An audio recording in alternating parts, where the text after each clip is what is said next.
सतत दुःखी उदास असणाऱ्यांनी 9 मिनिटं हा व्हिडिओ शांतपणे ऐकाच. आज कुणाचं तरी तोंड पाहिलं होतं सकाळी सकाळी, जो इतका खराब दिवस चाललाय. नाहीतर हे त्याच मांजरीचं काम आहे जी मला सकाळी आडवी गेली होती. आज माझा राशी भविष्यच खराब होतं, नाहीतर कोणाची तरी तडतड लागत आहे. आज मी माझं खराब नशीब घेऊनच जन्माला आलो आहे का? असं कुणाचं तरी इतकं परेशान करतं आयुष्य मला, जसं की सगळ्या अडचणी सगळे प्रॉब्लेम माझ्याच आयुष्यात आहेत. ठरवतो काहीतरी एक आणि होतं काहीतरी भलतंच. वाचायला घेईल तर वाईट विचार मनात येतात, झोप लागते. मेहनत करायला लागलो तर लोक टोमणे मारतात. नोकरी करायची म्हटली तर मार्क कमी पडलेत. ध्येय पूर्ण करायला जातो तर नशीब साथ देत नाहीत. आपल्यापैकी असे किती लोक आहेत जे सकाळी उठल्यानंतर मनात एक ध्येय ठरवून उठतात आणि संध्याकाळी तो पूर्ण होईपर्यंतच झोपतात.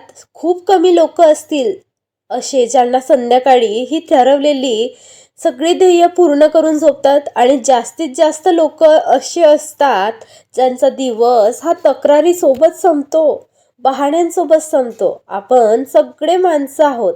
आपलं शरीर सारखंच आहे, आपलं बायोलॉजिकल स्ट्रक्चर सेम आहे, आपलं प्रोसेसर सेम आहे, आपलं हार्डवेअर सेम आहे. मग आपलं आयुष्य वेगवेगळं का आहे? तुमच्या आयुष्यात अडचणी, प्रॉब्लेम का आहेत? तुमच्याच आयुष्यात सर्व प्रॉब्लेम का येतात? तुमचे नशीब तुमच्या स्वप्नांमध्ये अडथळा बनून का येतो? या सगळ्या प्रश्नांची उत्तरे शोधण्यासाठी तुम्हाला या मुद्द्यापासून थोडंसं वेगळं जाऊन सांगते. जेव्हा एक आई आपल्या मुलाला जन्म देते त्यावेळेस तिला होणारा त्रास आणि तो क्षण जगातील सगळ्यात जास्त वेदना देणारा असतो. त्यावेळेस त्या आईला जेवढं त्रास होतं, एक आई हिंमत हारत नाही, कारण एक नवीन जीवन जन्माला घालण्यासाठी ती सगळं त्रास सहन करते. प्रत्येक अडचणी, प्रत्येक वाईट गोष्ट ही तुमच्या आयुष्यात तुमचे गुडघे फोडायला आणि तुम्हाला त्रास द्यायला येते असं नाही. कदाचित असंही असू शकेल, ज्या त्रासातून तुम्ही आज जात आहात तो त्रास तुम्हाला उद्या सुख देईल. जे दुःख असं सहन करत आहात, कदाचित तेच दुःख तुमच्याशी अशीच चेतना, ऊर्जा भरून देईल की तुम्ही एक नवीन धैर्यापासून किंवा एका नवीन धैर्यापर्यंत पोहोचू शकाल. उद्याचा दिवस कोणीही पाहिलेला नाही, पण एक गोष्ट नक्की, ज्याच्या मनात हिंमत आहे ना, ज्याला आजचा दिवस कितीही अडचणीने भरलेला असेल तरी त्याचा येणारा दिवस हे आनंदात असणार आहे. त्याचा येणारा दिवस हा कित्येक लोकांना मार्गदर्शन करणारा असेल. जेव्हा तुम्हाला वाटेल सगळे जग, दुनिया सोडून तुमच्यासोबत वाईट होत आहे, तेव्हा थोडं आजूबाजूला बघा. कदाचित आजूबाजूच्या लोकांना आयुष्य जसं दिसत आहे ना तसं नसेल. काही लोक दिखाव्यासाठी वरवरचे आनंदी राहत असतील. जसं तुम्हाला दिसतं तसं नसेल. एखाद्याने सांगितलं की माझ्या आयुष्यात कसलंच दुःख कष्ट नाही, तरीही त्याच्यावर विश्वास ठेवू नका. कारण सूर्यालाही चमकण्यासाठी जळावं लागतं. जळल्याशिवाय तोही प्रकाशमान देऊ शकत नाही. आपण तर माणूस आहोत. एखादं रोपटं वादळाचा सामना नाही करू शकला तर तो मोठं होऊ शकेल का? होऊच शकणार नाही. त्याला संकटाशी सामना करावाच लागतं. तसंच तुम्ही आजच्या वादळाचा, ज्या संकटाचा सामना करत आहात, ज्याच्यामुळे तुम्ही उद्या यशस्वी व्यक्ती बनू शकाल. या जगात, या आयुष्यात तुम्ही स्वतःच्या कुठल्याही ध्येयाशिवाय, कुठल्याही अर्थाशिवाय असू शकाल.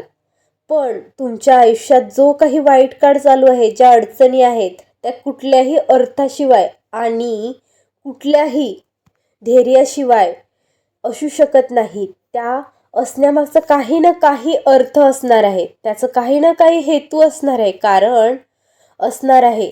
जर तुम्ही आज तुमच्या गुडघ्यावर आला असाल, कदाचित तुम्हाला या जगाच्या जमिनीपासूनची सत्यता अवगत करायची असेल. आपण निसर्गाच्या प्रकृतीला समजू शकत नाही, त्याच्या नियमांना समजू शकत नाही, पण निसर्गाने दिलेला अंदाज, इशारे त्यांना तर समजू शकतो. या जगात कुठलंच असं चक्र नाही जे पूर्ण होत नाही. त्याचप्रमाणे तुमच्या दुःखात अडचणीचं चक्र देखील पूर्ण होत असतं. प्रत्येक व्यक्तीला त्याच्या वाटेवर अडचणी आणि दुःखाचा सामना करावाच लागतो.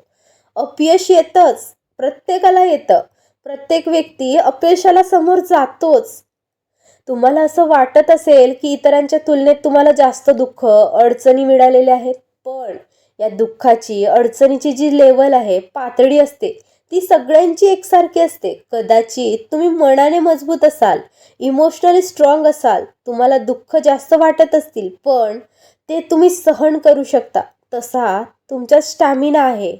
तुम्ही आणि एखाद्याला दुःख कमी असतील, पण तो मानसिकरित्या मजबूत नसेल, इमोशनली स्ट्रॉंग नसेल, तर त्याला ते छोटंसं दुःखसुद्धा मोठं वाटतं.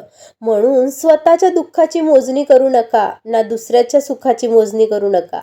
तुमच्या अर्ध्या अधिक अडचणी सोडवल्या जातील. आपल्या आयुष्यात कुठलीच गोष्ट ही परमनंट नसते, हे नेहमी लक्षात ठेवा. ती थोड्या वेळासाठी टेम्पररी असते. कुणाकडेच हे कौशल्य नाही की अख्खं आयुष्य समोरच्याचं मन दुखावू शकणार नाही. जेव्हा समोरचा तुम्हाला दुःख देईल, तुम्हाला वाईट बोलेल, त्यावेळेस तुम्ही त्याला बोलून उत्तर देऊ नका. शांत राहा आणि आपलं काम करत राहा.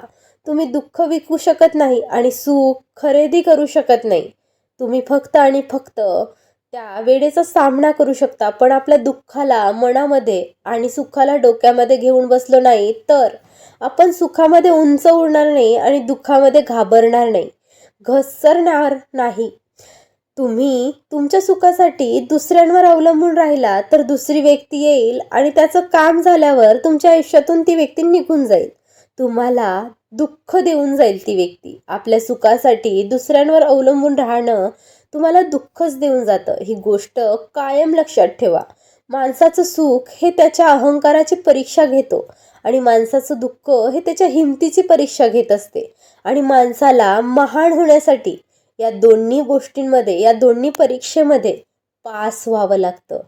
तिथे कुठलीही गोष्ट पास झाल्याशिवाय मिळणार नाही. दुसऱ्यांच्या दुःखावर असणारी एक गोष्ट नेहमी लक्षात ठेवा, वरचा खूप दयाळू आहे. कदाचित तुम्ही दुसऱ्याच्या दुःखावर हसाल आणि त्याच्यानंतर दुःखी होण्याचा नंबर तुमचा असेल.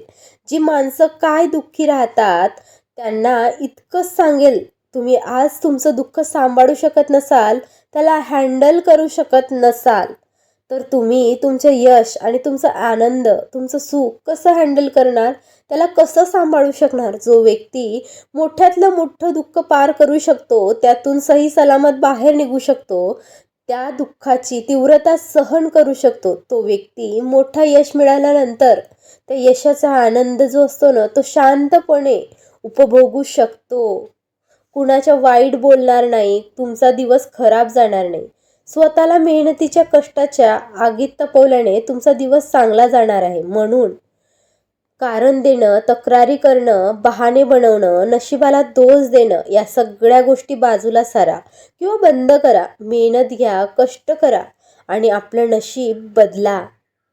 त्यातच तुमचं भलं आहे. शांत झोपेसाठी आनंद असणं गरजेचं नाही, थकवा असणं गरजेचं आहे. जेव्हा तुम्ही काम करून, मेहनत करून झोपायला जाताना, तेव्हा तुम्हाला काट्यांच्या अंथरुणावर सुद्धा झोप लागते. आयुष्यात काहीतरी मोठं करायचं असेल तर नियमांना बदलणं गरजेचं नाही.